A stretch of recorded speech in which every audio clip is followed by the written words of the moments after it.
Welcome back to my YouTube channel. अब हम देख रहे हैं यहाँ पे बीएससी सेकेंड ईयर केमिस्ट्री की सॉल्यूशन हम देखेंगे। यहाँ पे गाइस जो फिजिकल केमिस्ट्री इनऑर्गेनिक और ऑर्गेनिक में सेक्शन वाइज आया है, सो यहाँ पे वीडियो काफ़ी लंबा हो जाएगा, इसलिए हम पहले फिजिकल का देखेंगे, फिर इनऑर्गेनिक का और फिर ऑर्गेनिक का।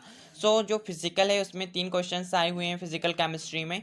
गिब्स हेल्महोल्ट्ज समीकरण व्युत्पन्न कीजिए, कार्नो प्रमेय पर लघु टिप्पणी कीजिए और जल तंत्र का प्रवस्था आरेख बनाइए। सो चलिए इनका सॉल्यूशन देखते हैं। सो फ्रेंड्स, हम देख रहे हैं chemistry physical chemistry section A देखेंगे। गाइस हम पहले सेक्शन ए देखेंगे, फिर सेक्शन सेकंड देखें इनऑर्गेनिक केमिस्ट्री और फिर देखेंगे ऑर्गेनिक केमिस्ट्री। गाइस वीडियो काफ़ी लंबे होंगे, इसलिए मैंने फिजिकल केमिस्ट्री के लिए सेक्शन ए का अलग वीडियो बनाया है, सेक्शन बी का इनऑर्गेनिक का अलग वीडियो बनाया है और ऑर्गेनिक का अलग वीडियो बनाया है। सो अगर मेरे चैनल में आप नए हैं तो मेरे चैनल को सब्सक्राइब कर लीजिए और बेल आइकन को भी प्रेस कर लीजिए, ताकि आने वाली जितनी भी वीडियोस मैं अपलोड करूँ आपके पास नोटिफिकेशन पहुंच जाए। सो अभी मैं यहाँ फर्स्ट वीडियो अपलोड कर रहा हूँ फिजिकल केमिस्ट्री सेक्शन ए। सो इसमें यहाँ क्वेश्चन आया हुआ है। फर्स्ट क्वेश्चन, गिब्स हेल्महोल्ट्ज समीकरण व्युत्पन्न कीजिए। सो गाइस गिब्स हेल्महोल्ट्ज समीकरण क्या है, यहाँ पे आपको व्युत्पन्न करके बताना है। गिब्स हेल्महोल्ट्ज समीकरण के अनेक रूप हैं गाइस। यहाँ पे हम क्या, पहला रूप मुक्त ऊर्जा और जो दूसरा रूप है मुक्त ऊर्जा और एंथैल्पी के पदों में देखेंगे, तथा जो दूसरा रूप हमारी बुक में सिर्फ गिब्स हेल्महोल्ट्ज के 2 ही रूप दिए हुए हैं। पहला रूप जो है मुक्त ऊर्जा और एंथैल्पी के पदों में दिया हुआ है, तथा जो दूसरा रूप है वह आंतरिक ऊर्जा और कार्यफलन के पदों में दिया हुआ है। सो 2 रूपों में यहाँ प्राप्त किया जा सकता है। सो आपको यहाँ पे व्युत्पन्न करके बताना है, तो आप एक कंडीशन भी ड्राइव करोगे, जो पहला समीकरण है मुक्त ऊर्जा और एंथैल्पी के पदों में, सो वह भी सफिशियंट है आंसर के लिए। गिब्स हेल्महोल्ट्ज समीकरण व्युत्पन्न कीजिए तो। सो गाइस हमें किया जा सकता है, लेकिन हमें यहाँ बताना बहुत जरूरी है, इसलिए हमने यहाँ पे बता दिया है।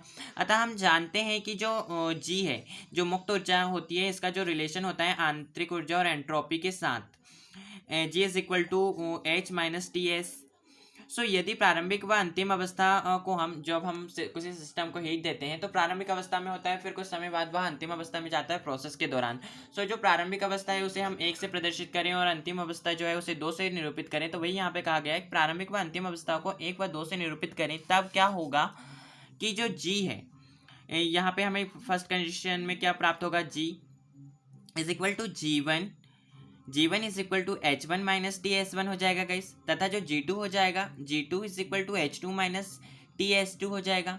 अगर अब हम परिवर्तन देखना चाहते हैं तो अंतिम अवस्था से प्रारंभिक अवस्था को हम घटा सकते हैं, तो यहाँ पे हमने वही किया है, जो G two minus G one का लिया है हमने, अंतिम अवस्था माइनस प्रारंभिक अवस्था का लिया। तो इस इक्वेशन में जो हमें 1 और 2 रखने पे जो कंडीशन प्राप्त हुई थी, हमने वहाँ जी टू माइनस जी वन का लिया है, तो हमें क्या प्राप्त होगा, आंतरिक ऊर्जा में परिवर्तन प्राप्त हो जाएगा। सो आंतरिक ऊर्जा में परिवर्तन होगा, एंट्रोपी में परिवर्तन होगा, तो मुक्त ऊर्जा में भी परिवर्तन होगा। यहाँ पे डेल जी मुक्त ऊर्जा, आंतरिक ऊर्जा और ये एंट्रोपी को प्रदर्शित करता है। सो हम इसे इक्वेशन फर्स्ट दे देते हैं गाइस, इसे इक्वेशन फर्स्ट दे दीजिए। अब हमें जो फॉर्मूला पता है, G is equal to H minus T S, लेकिन जो एच हमने ये रिलेशन ऑलरेडी, ये अलग रिलेशन है, ये सूत्र है, ड्राइव एक इक्वेशन है, इसका वीडियो आप देख सकते हैं, मैं अपलोड कर दूंगा जल्द ही। तो H is equal to E plus P V होता है, तो यहाँ पे जो एच की वैल्यू है वहाँ हम इस इक्वेशन में रख देंगे। सो यहाँ पे हो जाएगा J is equal to E plus P V minus T S.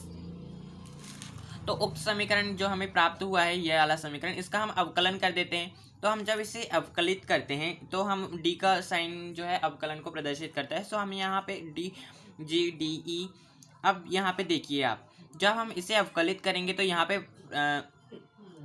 प्रथम फलन और द्वितीय फलन, 2 फलन हमें प्राप्त हो रहे हैं, तो यहाँ पे एक खंडशाह अवकलन होगा। सो ये हो जाएगा P D V plus V D P, प्रथम फलन दूसरे का अवकलन प्लस द्वितीय फलन पहले का अवकलन, फिर माइनस इसी प्रकार यहाँ पे भी अवकलित करेंगे तो प्रथम फलन द्वितीय का अवकलन प्लस द्वितीय फलन प्रथम का अवकलन वही होगा। तो यहाँ पे माइनस का सिंबल है, तो माइनस का सिंबल लगा देंगे, और यहाँ पे हमने कोष्टक में इनको अवकलित किया हुआ है, माइनस ये हो जाएगा T D S plus S T D. So guys यह हो जाएगा equation, D E is equal to D G is equal to, यहाँ पे आप डी जी लिख लीजिएगा, तो D E plus P D V plus यहाँ पे वी डी पी हो जाएगा। अब यहाँ पे जो माइनस का चिन्ह है इसका अंदर मल्टीप्लाई हो जाएगा, तो ये हो जाएगा T D S minus S T D. इस इक्वेशन सेकंड दे सकते हैं, तो इक्वेशन सेकंड दे दिया है। लेकिन जो हमें मालूम है कि जो डी ई है वह क्या होता है, D E plus P D V is equal to T D S होता है, यह भी एक इक्वेशन है। और जो डी एस होता है वह डी क्यू अपॉन टी होता है। सो गाइस यहाँ पे आप अगर इक्वेशन को ध्यान से देखें तो यहाँ पे आपको टी डी एस दिख रहा है, और ये जो हमने रिलेशन देखा है D E plus P D V is equal to T D S होता है। सो हम इन दोनों जो D E plus P D V है इसकी वैल्यू के स्थान पे हम टी डी एस रख सकते हैं। सो हमारा सेकेंड इक्वेशन इस प्रकार से हम लिख सकते हैं। सो गाइस यह जो इक्वेशन है हम इस प्रकार से लिख सकते हैं, T D S plus V D P minus T D S minus S D T. आप यहाँ पे साइड में रीजन भी दे सकते हैं, वही मैंने आपको जो बताया, D E plus P D V is equal to T D S. So guys यहाँ पे टी डी एस पॉजिटिव है और यहाँ पे नेगेटिव है, और तो दोनों वैल्यू सेम है तो ये कैंसिल आउट हो जाएंगे। तो यहाँ पे क्या आएगा हमारा, D G is equal to minus S D T plus V D P हो जाएगा। सो हमें यहाँ पे D G is equal to minus S D T plus V D P प्राप्त हो गया है। अब यदि हम स्थिर दाब पे लें, स्थिर दाब पे क्या हो जाएगा, दाब जो प्रेशर होगा वह जीरो हो जाएगा, कांस्टेंट रहेगा। तो D G is equal to हो जाएगा माइनस एस डी टी, और जो एस जो है यहाँ पे एंट्रोपी में परिवर्तन से रिलेटेड है। सो जो स्थिर दाब पे जो परिवर्तन आएगा मुक्त ऊर्जा में वह क्या हो जाएगा, del G upon del T is equal to minus S हो जाएगा। इस रिलेशन से यहाँ पे हमने पक्षांतरित कर लिया, स्थिर प्रेशर पे हम ले रहे हैं इसलिए यहाँ पे प्रेशर का सिंबल आया, माइनस एस हो जाएगी इसकी। अब अतः जो प्रारंभिक और अंतिम अवस्था में एंट्रोपी क्या हो जाएगी, ये तो हमें पता चल गया। अब हम प्रारंभिक अवस्था में अगर एंट्रोपी लें तो प्रारंभिक अवस्था की एंट्रोपी क्या हो जाएगी, minus S one is equal to del G one upon del T P, और S two minus S two क्या हो जाएगी, यहाँ पे हमने एंट्रोपी से इसको रिलेट किया है। अंतिम अवस्था की एंट्रोपी क्या हो जाएगी, minus S two is equal to del G two upon del T P, pressure constant में लिया है इसलिए। जैसे हम इक्वेशन थर्ड और फोर्थ दे सकते हैं तो हमने यहाँ पे दे दिया है। अगर हम इक्वेशन फोर्थ से इक्वेशन थर्ड को घटा दें तो हमें क्या प्राप्त होगा, एंट्रोपी में परिवर्तन प्राप्त हो जाएगा। सो गाइस यहाँ पे एस टू जो फोर्थ इक्वेशन है उसको फर्स्ट इक्वेशन से घटा दिया है, माइनस ऑलरेडी था, माइनस एस टू माइनस, अब माइनस एक और बार है इसलिए हमने ये माइनस एस वन कॉमन कोष्टक में लिया हुआ है, और इनकी जो वैल्यू है वो पुटअप कर दी हुई है। सो जब हम इसको सॉल्व करेंगे तो यहाँ पे माइनस हम कॉमन ले लेंगे, S two minus S one कर लेंगे, और S two minus S one परिवर्तन हो रहा है इसलिए हम इसे डेल एस लिख सकते हैं। सो हमने यहाँ पे डेल एस लिख लिया है, और यहाँ पे आप देखेंगे तो ये जो हमने वैल्यू रखी हुई है, अगर हम यहाँ पे एलसीएम ले सकते हैं, डेल टी का भी हर में कॉमन है और इसके हर में भी डेल टी है। सो हम यहाँ पे एलसीएम ले लेंगे, del T del G two minus G one हो जाएगा, क्योंकि डेल इसमें भी कॉमन है और जी टू जी वन है। सो डेल यहाँ पे कॉमन निकाल लेंगे, जी टू माइनस जी वन, और कांस्टेंट प्रेशर पे हम ले रहे हैं इसलिए यहाँ पे साइड में कांस्टेंट प्रेशर करेंगे।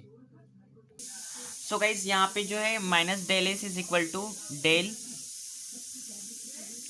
Del G upon del T P, ये इसकी वैल्यू आ गई है। सो यहाँ पे जो हमें माइनस डेल एस की जो वैल्यू प्राप्त हुई है उसे जो हमने इक्वेशन ऑलरेडी बनाया हुआ है, del H is equal to del G is equal to del H minus T del S. अब जो डेल एस है इसकी वैल्यू हमने अभी निकाली तो हम यहाँ पे वैल्यू पुट अप कर देंगे। तो वैल्यू रखने पर क्या हो जाएगा, del G is equal to del H plus T del G upon del T P हो जाएगा। यह जो है गिब्स हेल्महोल्ट्ज समीकरण का एक रूप है जो मुक्त ऊर्जा में स्थिर दाब पर तापमान के साथ होने वाले परिवर्तन को निरूपित करता है। सो यहाँ पे गाइस गिब्स हेल्महोल्ट्ज समीकरण ड्राइव हो गया है। सो आप इसको इतना आंसर देखिए सफिशियंट है। आई होप आपको ये क्वेश्चन क्लियर हो गया होगा। सो फ्रेंड्स अब हम देख रहे हैं सेकंड क्वेश्चन, कार्नोट प्रमेय पर लघु टिप्पणी लिखिए। यह क्वेश्चन आया हुआ है फिजिकल केमिस्ट्री का, यह सेकंड क्वेश्चन है। गाइस मैं इनऑर्गेनिक और ऑर्गेनिक की नेक्स्ट वीडियो में अपलोड करूंगा क्योंकि वीडियो काफ़ी लंबे हो रहे हैं। और अगर आप मेरे चैनल में नए हैं तो मेरे चैनल को सब्सक्राइब कर लीजिएगा और बेल आइकन को भी प्रेस कर दीजिएगा ताकि आने वाली जितनी भी वीडियोस मैं अपलोड करूँ आपके पास नोटिफिकेशन पहुँच जाए। गाइस ज़्यादा से ज़्यादा फ्रेंड्स में ये वीडियो शेयर कीजिए ताकि उनकी भी हेल्प हो जाए। सो हमारा क्वेश्चन है कार्नोट प्रमेय पर लघु टिप्पणी लिखिए। सो कार्नोट प्रमेय अगर मैं यहाँ पे ड्राइव करूँगा तो काफ़ी टाइम है। ये जो क्वेश्चन है मैंने मेरी प्लेलिस्ट में BSc second year physical chemistry में आप जाकर देखेंगे प्लेलिस्ट में तो आपको यह क्वेश्चन मिल जाएगा। मैंने बहुत ही अच्छे से एक्सप्लेन भी किया हुआ है। सो मैं यहाँ पे इसे एक्सप्लेन नहीं कर रहा हूँ, ये ऑलरेडी वीडियो में अपलोडेड है, आप जाकर देख सकते हैं। मैंने डिस्क्रिप्शन बॉक्स में भी इस वीडियो की लिंक दे दूंगा कार्नोट साइकिल टाइटल डालकर। सो फ्रेंड्स, आप सेकंड क्वेश्चन मेरी वीडियो के प्लेलिस्ट में जाकर या डिस्क्रिप्शन बॉक्स में से लिंक लेकर देख लीजिएगा। कार्नोट साइकिल प्रमेय क्या है? कार्नोट प्रमेय। सो हम यहाँ पे थर्ड क्वेश्चन देख रहे हैं, जल तंत्र का प्रवस्था आरेख बनाइए। यह क्वेश्चन आया हुआ है। तो जल तंत्र का प्रवस्था आरेख आप हेडिंग डाल के इस प्रकार से बना लेंगे। यहाँ पे आप एक्स एक्सेस ले लेंगे और वाई एक्सेस ले लेंगे और आप यह जो है डायग्राम बना लेंगे। ग्राफ है गाइज यह। सो बाई एक्सेस में यहाँ पे आपको दाब लेना है और एक्स एक्सेस में यहाँ पे आपको ताप लेना है। सो आप यहाँ पे इस ग्राफ को नीचे एक्सप्लेन कर सकते हैं। यह एक घटक तंत्र है होता है, जो गाइस जल तंत्र है वह एक घटक तंत्र होता है, क्योंकि इसमें केवल एक ही अवयव होता है H2O, जिसके द्वारा सभी तीनों प्रवस्थाओं का संगठन व्यक्त किया जा सकता है। चित्र में जो है ताप और दाब के बीच खींचा गया जल तंत्र का प्रवस्था आरेख दर्शाया गया है या दिखाया गया है। OA, OB, OC आरेख हैं जो कि एक सर्वनिष्ठ बिंदु O पर मिलते हैं। आप यहाँ पे देखेंगे ग्राफ में OA आपको मिलेगा, OB आपको मिलेगा और OC आपको मिलेगा, और यह जो है एक सर्वनिष्ठ बिंदु O पर एक साथ मिल रहे हैं। सो जो ग्राफ पे बनाया है वही हमने यहाँ पे एक्सप्लेन किया हुआ है। अब हम देख रहे हैं यहाँ पे OA ग्राफ में, जो OA आपने देखा है, तो OA वक्र में क्या है, यहाँ जल की वाष्प दाब वक्र है। इस वक्र पर केवल बिंदु O को छोड़कर बाकी संपूर्ण वक्र पर किसी भी बिंदु को परिभाषित करने के लिए दोनों परिस्थितियों T तथा P में से किसी एक को ही निर्धारित करना होता है। दूसरा स्वयं निर्धारित हो जाता है गाइस। अतः वक्र का स्वतंत्रता की कोटि जो वक्र है OA, इसकी जो स्वतंत्रता की कोटि होगी वह एक होगी, अर्थात यह जो है एक चर तंत्र है। कैसे? यहाँ पे यह फॉर्मूला है F is equal to C minus P plus 2। So यहाँ पे जो C है, फेस कितनी है, 1 फेस है, माइनस 2 क्यों है, इसमें एलिमेंट 2 हैं, हाइड्रोजन और ऑक्सीजन। सो यहाँ पे 2 आ जाएगा प्लस 2। तो जब हम इसको सॉल्व करेंगे तो यहाँ पे 1 आएगा। सो गाइस, जो हमने ग्राफ पे लिखा हुआ है वही हम यहाँ पे एक्सप्लेन कर रहे हैं। OA वक्र में क्या होता है, OA वक्र में यह जल की वाष्प दाब वक्र है। इस वक्र पर केवल बिंदु O को छोड़कर बाकी संपूर्ण वक्र पर किसी भी बिंदु को परिभाषित करने के लिए दोनों परिस्थितियां जो T है ताप और जो P है वह प्रेशर में से किसी एक को ही निर्धारित करना होता है। दूसरा स्वयं निर्धारित हो जाता है। अतः वक्र का स्वतंत्रता की कोटि जो होगी वह एक होगी। अतः यह एक चर तंत्र है। स्वतंत्रता की कोटि जितनी होती है वह उस तंत्र का वह होता है, तो यह एक चर तंत्र हो जाएगा। यह फॉर्मूला है guys, F is equal to C minus P plus 2 is equal to जो होगा उतनी फेस तंत्र होगा यहाँ। सो यहाँ पे हम C और P की वैल्यू पुटअप कर देंगे, 1 माइनस 2 और प्लस 2। जब हम इसको सॉल्व करेंगे तो यह आ जाएगा 1। अतः यदि जल का अतिशीलन किया जाए तो बिंदुकित मित स्थायी वक्र OD प्राप्त होता है। अगर आप ग्राफ में देखेंगे तो आपको OD भी वक्र प्राप्त हो। जब आप वक्र में देखेंगे तो OD वक्र भी आपको प्राप्त हुआ है। जब अति शीतलन आप यहाँ पे जल का कर देते हैं तो यहाँ पे आपको थोड़ी देर के लिए जो मित स्थायी वक्र OD प्राप्त होगा, जो कि क्षण मात्र के लिए स्थिर रहेगा और फिर वह आगे जाने लगेगा ग्राफ। सो OA वक्र देख लिया है। अब हम देख रहे हैं OB वक्र। यह वर्फ का वाष्पदाब वक्र या ऊर्ध्वपातन वक्र है। इस वक्र पर बिंदु O को छोड़कर बाकी संपूर्ण वक्र पर बर्फ तथा जल साम्य में है। वक्र OA की भांति इस वक्र पर भी प्रत्येक तापमान के लिए केवल एक एक ही दाब और प्रत्येक दाब के लिए केवल एक एक ही तापमान हो सकता है। अतः यह वक्र की स्वतंत्रता की कोटि भी एक ही होगी। यहाँ एक चर तंत्र होगा। यहाँ पे ये फेस रूल हम यहाँ पे लगा देंगे, F is equal to C minus P plus 2। हम इनकी जब वैल्यू रखेंगे 1 minus 2 plus 2 is equal to 1 आ जाएगा। अतः वक्र OB का एक सिरा B परम शून्य ताप -273 डिग्री सेंटीग्रेड पर है। जिसके नीचे केवल बर्फ प्रवस्था स्थायी है।